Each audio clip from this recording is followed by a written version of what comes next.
ನಿನ್ನೆ ಸೋಮಣ್ಣ ಅವರ ಕುಟುಂಬ ಮೊಮ್ಮಗನ ಜನ್ಮದಿನದ ಕಾರಣ ಸುರದೇನಪುರಕ್ಕೆ ತೆರಳಿದ್ರಂತೆ. ಇದನ್ನೇ ಹೊಂಚು ಹಾಕಿರುವ ದುಷ್ಕರ್ಮಿಗಳು ಮನೆ ಬಾಗಿಲು ಬೀಗವನ್ನ ಆರೆಕೋಲು ಬಳಸಿ ಮೀಟಿ ಮನೆಗೆ ನುಗ್ಗಿ ಸುಮಾರು 250 ಗ್ರಾಂ ಚಿನ್ನ, 2 ಕೆಜಿ ಬೆಳ್ಳಿ, ಎಟಿಎಂ ಕಾರ್ಡ್ಗಳು, 50,000 ನಗದನ್ನು ಕದ್ದು ಎಸ್ಕೇಪ್ ಆಗಿದ್ದಾರೆ ಎನ್ನಲಾಗಿದೆ. ಇನ್ನು ಒಡವೆಗಳನ್ನು ಇಡಲಾಗಿದ್ದ ಬ್ಯಾಗ್ ಹಾಗೂ ಬಾಕ್ಸ್ಗಳನ್ನು ಮನೆಯ ಸಮೀಪದಲ್ಲಿಯೇ ಎಸೆದು ಹೋಗಿದ್ದಾರೆಂದು ಪೊಲೀಸ್ ಮೂಲಗಳು ತಿಳಿಸಿವೆ.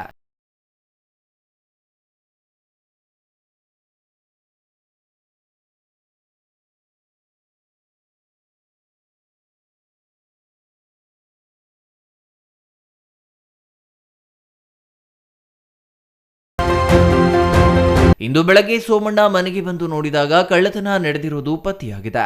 ಸ್ಥಳಕ್ಕೆ ದೊಡ್ಡಬಳ್ಳಾಪುರ ಗ್ರಾಮಾಂತರ ಠಾಣಾ ಪೊಲೀಸರು ಭೇಟಿ ನೀಡಿ ಪರಿಶೀಲನೆ ನಡೆಸಿದ್ದಾರೆ. ಸದ್ಯ ಚಿನ್ನ, ಬೆಳ್ಳಿ, ನಗದು ಕಳೆದುಕೊಂಡ ಮನೆಯವರು ಚಿಂತಾಕ್ರಾಂತರಾಗಿದ್ದಾರೆ. ಪೊಲೀಸರು ಕಳ್ಳರ ಜಾಡು ಪತ್ತೆ ಮಾಡಲು ವಿವಿಧ ಆಯಾಮಗಳಲ್ಲಿ ತನಿಖೆ ಪ್ರಾರಂಭಿಸಿದ್ದಾರೆ. ಇನ್ನು ದೊಡ್ಡಬಳ್ಳಾಪುರ ಗ್ರಾಮಾಂತರ ಪೊಲೀಸ್ ಠಾಣಾ ವ್ಯಾಪ್ತಿಯಲ್ಲಿ ಘಟನೆ ದಾಖಲಾಗಿದೆ. Mahesh, CTV news, Doddaballapura.